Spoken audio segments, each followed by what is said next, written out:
Hi, I'm Brian Thayard, and I think of this channel as a way to express perennial wisdom um, as intuitive guidance and messages to myself. Like I say to you, myself, because we're all truly oneself, regardless of this play of form and the costumes we seem to wear. And today's message is about, in the most succinct fashion, it's about reneging on all contracts with ignorance, darkness, control, and victimization. Yeah, to come into a place of greater responsibility for why you are here. And I want to say greatest responsibility for why we all are here. So why are we all here? We're all here for one reason and one reason only, and that's to bless.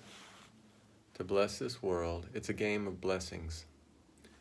And obviously, blessing can mean different things to different people, but in the truest sense, it's deeply connected with awakening, with your true I am presence. It's deeply connected with this holy instant, this present moment.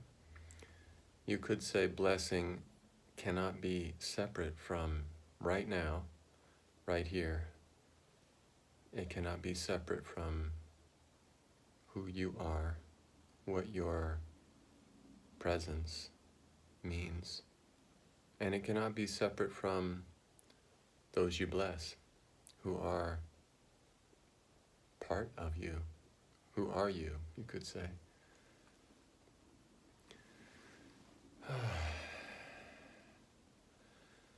So I think there is a kind of a universal template that I've been hearing sort of come to the surface of consciousness in different circles with different people,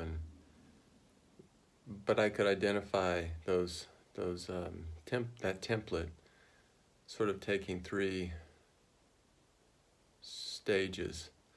And the first stage is just to basically recognize fear, recognize darkness, see corruption, like acknowledge that that's going on, so to speak, or that you feel that, or that you are aware of that. And then the second step is you could think of corruption and ego dynamics, or whatever dysfunctional patterns you may see or be involved in yourself, as an opportunity to renege, opt out,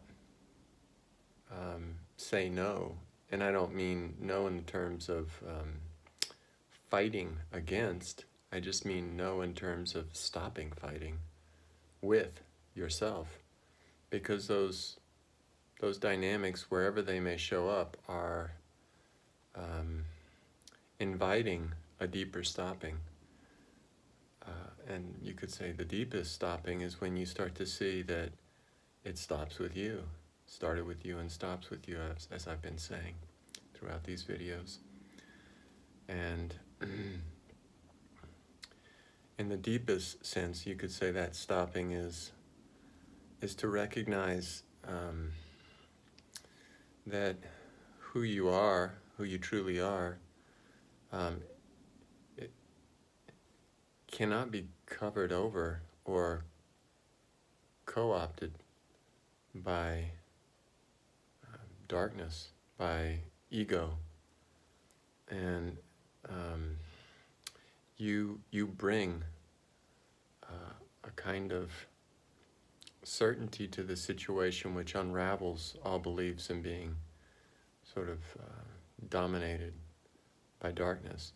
And a lot of ideas about ego are exactly that. They're beliefs that you can be dominated by darkness, or that what you made, what you are, the contents of your dream, whatever dream you seem to be however your dream world seems to be showing up, and this is a dream world.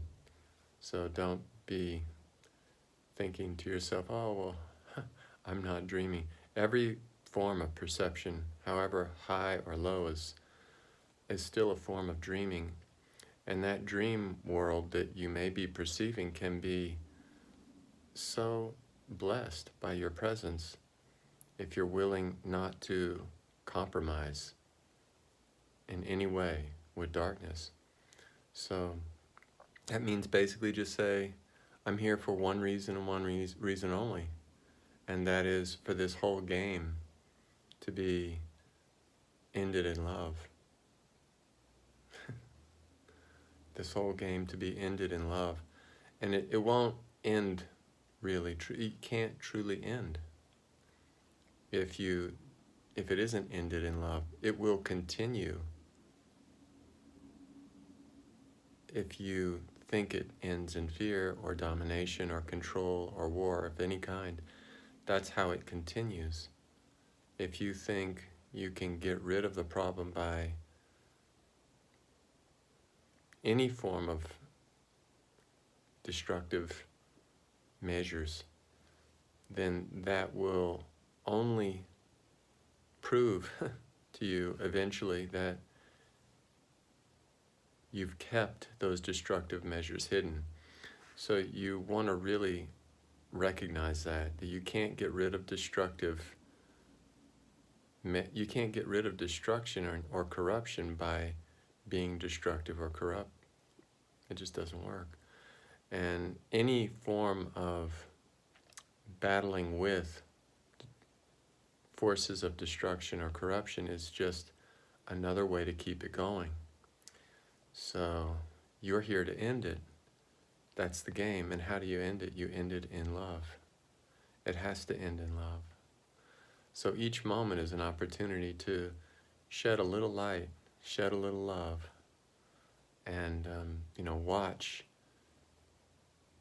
the little corner of the universe you seem to be perceiving light up. Even if no one else sees it, you see it. So the first step, as I mentioned, is to recognize the corruption, then to be willing not to participate. You could say as the second step, say, no, I will not participate any longer, but I choose not to participate in love. And that's a radical seeing inside. And then third, I want to say the third step, and you could think of these as stages or steps, but really they're all just sort of intermingled and happening simultaneously. And the third stage is where you start to see whatever those dark forces are or were or are perceived to be are your own call for love. And then those dark characters, whoever they may seem to be,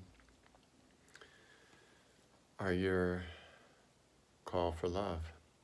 And if you don't answer that call for love by sending love, giving love, seeing that whatever those roles are, whoever's seems to be playing those roles could only mean there is a great need for love.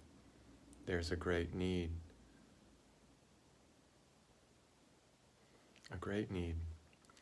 in this world.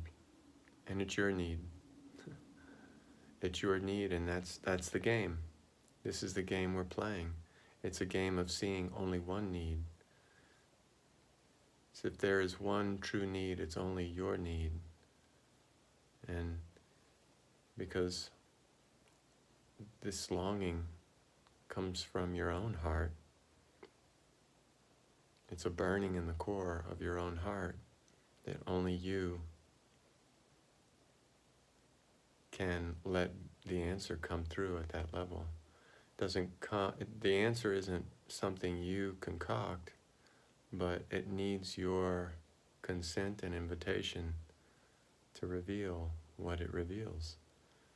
So be a blesser, be a lover, give light in the face of everything.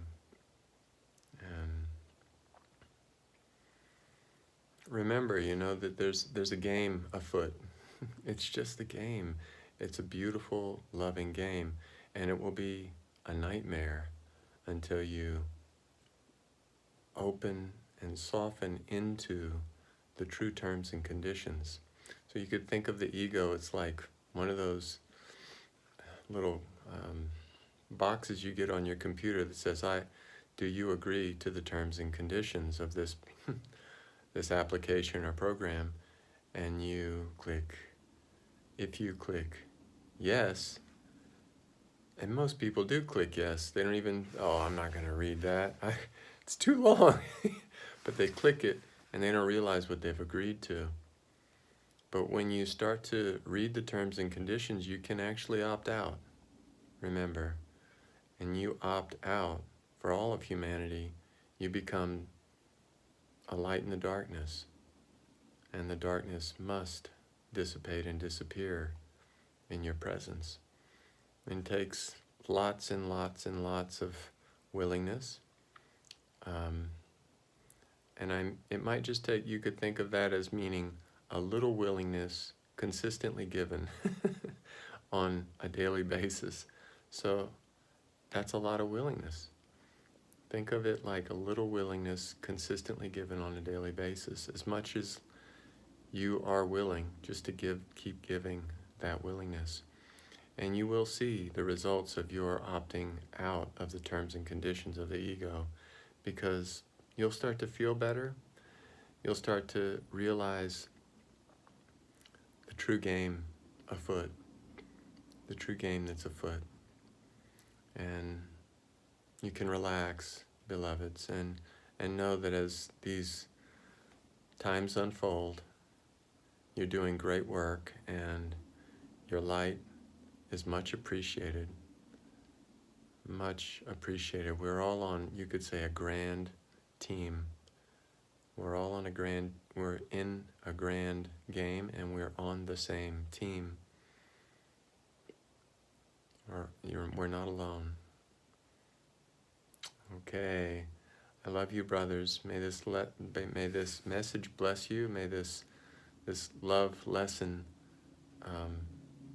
bear fruit for all of humanity. And be well. Until next time.